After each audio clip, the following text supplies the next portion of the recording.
How do we use at, on and in to describe places? I am going to show you how in this video, and more than that, I am going to help you remember how to use them because I have put them into 8 easy to remember categories, and I'm going to teach you which preposition usually goes with each category. So let's go to the first category now. Let's start off with when you are in a contained space, and for this we use the preposition in. For example, in a box, in a room, in a car, in a stadium. It doesn't matter how big the contained area is. What matters is you're contained by something. So if you put a pen in a box, the box contains the pen, so the pen is in a box. But if you're sitting in a stadium, you are surrounded by a big building and you're not outside of it, you're inside of it. You're contained by it when you're in the stadium. So in can be for big things, it can be for small things, but the important thing is that you are contained in that space. Okay, next, fixed locations. So if you are in a place that's fixed, it's not moving, could be a building, could be a statue. It's one particular place we use at. For example, at home, at the shopping mall. These are places that don't move. They are fixed. They are buildings. But these could also be used with events such as at the party, at the concert. So here, something is happening at one place. So we use at for those two. So places, events that are fixed in location, use at. Now, what is the difference between at or in these situations? Because they both involve the word stadium, but one uses the preposition in, one uses the preposition at. If you're in the stadium, you are within the boundary. There's the boundary, you're inside it. If you're at the stadium, the important thing here is the place. And it simply means you're somewhere in that area. You could be inside the stadium, but you could be just outside. But you usually say, oh, I'm at the stadium when you're telling a friend or someone who needs to know, who's asking, where are you? And you'll say, oh, I'm at the stadium. And that just means somewhere near it. Could be inside, could be outside. But the important thing is the stadium defines your location. But if you tell your friend, I'm in the stadium, what you mean is you're within the boundary of the stadium. So at and in have those small differences. Let's go on to on for being connected to a surface. Here are some examples. If something is on the wall, so we use on the ceiling, on the floor, on the roof. But the important thing is it's connected. So for example, if you have a picture and you put it here, I will say, I put the picture on the wall. It's connected in some way. The light is on the ceiling. It's connected to the ceiling. And that's the important thing here. On refers to a connection on a surface.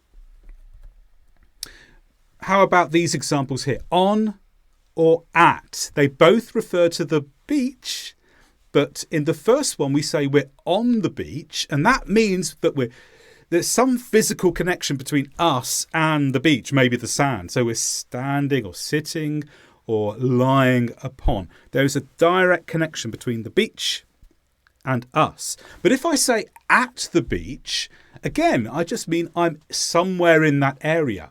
I could be standing on the beach, but I could be on a road next to the beach. I'm simply identifying that is my general location. I'm at the beach, near it, or on it. On, you are connected in some way to the beach, perhaps by your feet lying down some other way. How do we choose between on and in for these situations? On the train, in the car. And this is an important one because we use different prepositions for different types of transport. With on the train, you walk onto it and then you can move around it. You're not contained. You can go from one carriage to another carriage, but the important thing is you walk onto it. So on the train, there's some sort of connection between you and the train, perhaps your feet to the ground. In the car, you cannot walk into a car. When you get into a car, it becomes a contained space. You are contained by the car. You don't move. Well, you don't normally move. You normally stay in your seat. You stay in one position. And the structure of the car surrounds you very, very clearly. You're contained by it. And that's why we would say in a car or in a taxi. But with other forms of transport, on a train, on a plane, on a boat, you walk onto it and you can move around. You're not contained. Of course, there is a big ultimate containment in any of these forms of transport. And you could possibly say, I am in the train, if you need to emphasize to someone that you are inside it, not outside of it. Perhaps let's think about it. Maybe you have a friend who's looking for you at the train station. They're looking all around and you say, no, I'm not outside of the train. I'm in the train. So I can use in this case to emphasize the fact that I'm inside the contained area of the train. But normally we say on a train because we can walk onto it and we can move around. Let's move on to another use of on, and this one is for journeys. For example, I'm on holiday. I'm on an expedition. They're on a night out. So a night out means you go out with friends around the town to different places, cafes, restaurants. You're on a special night out. On the way. All of these phrases describe some sort of journey that's either taking place at that time or a journey that you've completed to get somewhere. So we often use on here. But there are a couple of exceptions here. On holiday, as we said, you are on a journey somewhere. And maybe you've reached your destination, maybe you haven't. But the important thing is you're not at home. You've left your home and you've gone on holiday, either there or on the way. But at a hotel, well, this could be your hotel on holiday. But if we say at a hotel, what we mean is we are in the specific place. So on holiday describes the general activity of the journey, but we will still use at if we're describing specific places where we are on that holiday. Now we're going to move on to some categories where there are a mixture of rules. And I've highlighted this part of the pie chart in orange. So when we're looking at maps and directions, there are various rules. We can't simply say you always use at, or you always use on, you always use in. There's a variety. So let's go through them now. First of all, with in. We can use in, usually, for directions on a compass. So by this, I mean north, south, east, west. We'd say in the north, in the south, in the east, in the west. However, it's not so simple because if we add extra words after those and north, south, east, west then becomes like an adjective describing the information after, then we have different rules. On the west side, at the northern edge. So the general principle here is if you have a specific place and the words north, south, east, west help us to identify that specific place, then use at the northern edge. So the edge is a very specific short place. But if it's a more general place, we can use on the west side. So here it could be in a larger area. We just know it's on the western part.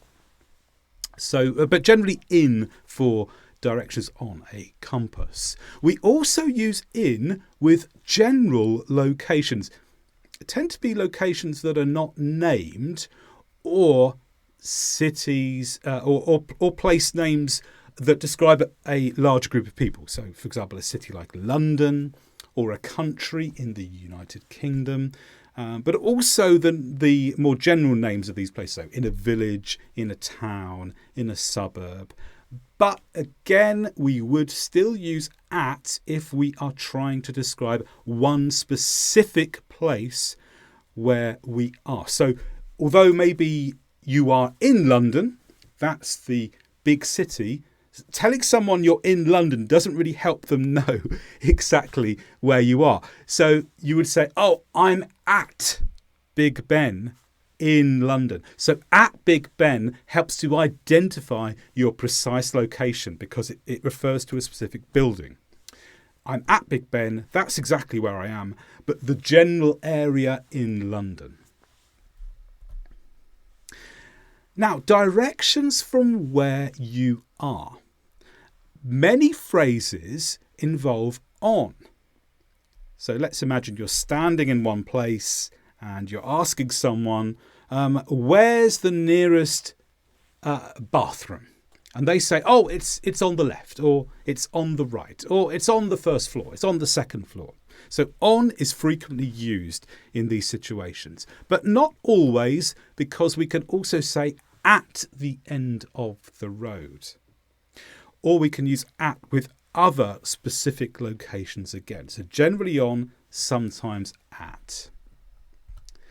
And we can also use on for places on a map. So imagine you've got a big map in front of you. And here I mean general reference areas on a map. I don't mean the city names. I don't mean the country names. I mean more the geographical features. So on the coast, so that's the area between the land and the sea.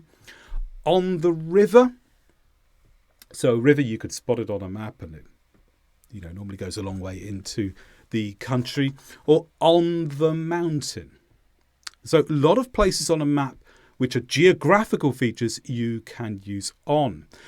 But exceptions again, in the mountains, in the forest. What's different here? Well, in the mountains, when we use the plural, we're referring to a range. And again, it's this idea of being enclosed by something. So if you have several mountains and you're trying to identify where you are, if you're in the middle spot, then you're contained by mountains. You've got mountains all around you. So you'll say, I'm in the mountains. The same with the forest. You've got trees all around you. It contains you in some way. So you're in the forest. Or if you're looking at the map, the place we need to go is in the forest. So there's that sense of being contained again. But generally we use on for places on a map. Okay, there's one more category where we could use either at or in, and that's for measurements.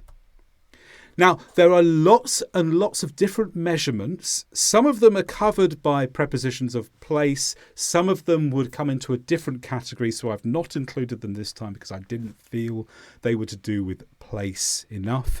But here's two rules that are connected to locations and travel in some way. We can use in for distances. Where's the nearest petrol station? Or gas station if you're in America. Oh, it's in 5 kilometres. No, it's not. It's in a few miles. So here the distances are kilometres or miles. We're using in. But for speeds, we use at. How fast was the car going? Oh, at 50 kilometres an hour. How fast did the lorry driver drive? Oh, the lorry driver drives at 80 miles an hour, no faster, probably a bit less than that actually, probably 50 or 60 miles an hour. So speeds usually at, distances usually in. Now let's return to in, and this time we're looking at features of the weather. How can weather be prepositions of place? Well, it can, and here's how. Let's imagine you go for a walk, and suddenly, yes, down comes the rain. You get home and you tell someone, I went for a walk in the rain. So here, rain is to do with your location. Your location is covered with rain. Rain comes to your place. And of course, when a weather type happens and you experience it, it's all around you. It's not generally just in one specific place. It doesn't rain on you and then the cat next to you is not being rained on.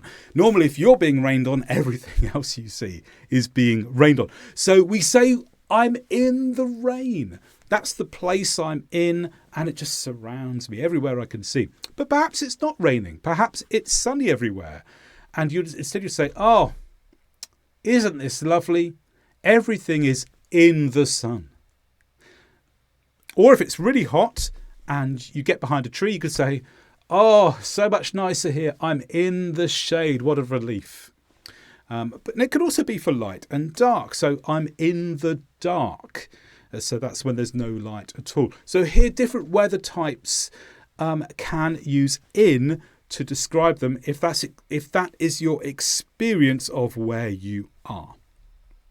Okay, one last category. We're nearly there. And this category is for problems. This includes some prepositions of place. It kind of stretches beyond it too in terms of places which are more mental abstract ideas. But here they are. Often when we experience problems and we want to describe the place we're in as being a problem, many of these phrases involve in as the preposition. Now, I must say, not all of them. These are general rules.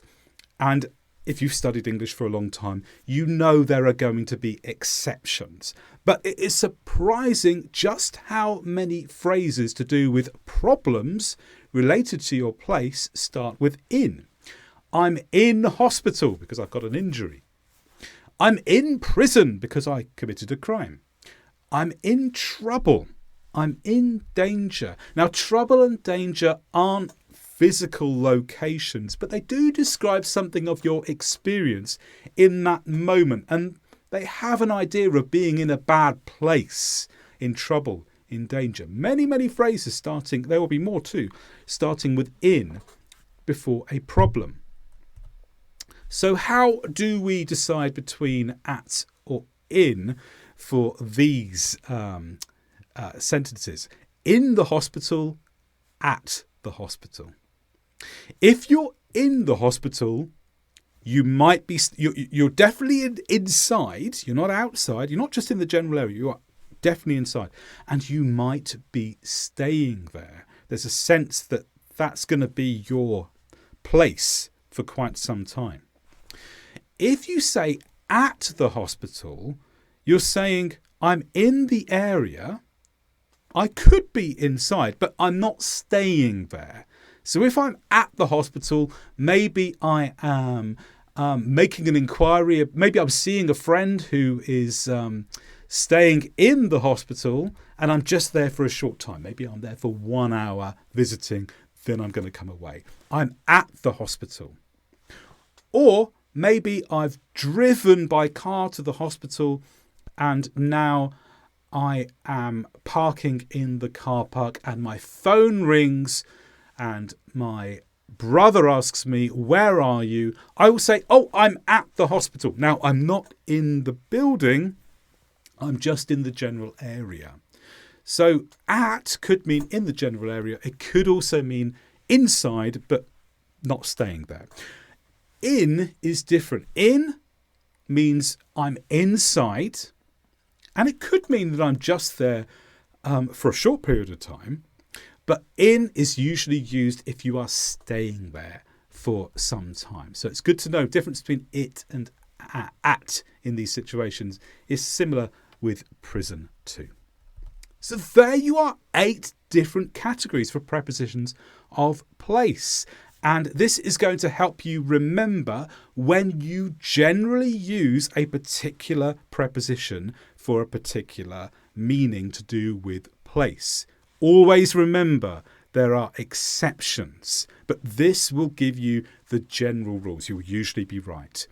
So for contained spaces, problems, and weather, generally, a lot of phrases will use in. For fixed locations, at. If you're talking about something connected to a surface or journeys, a lot of the time we'll use on. Maps, directions, and measurements, you need to learn them individually. So there you are, prepositions of place.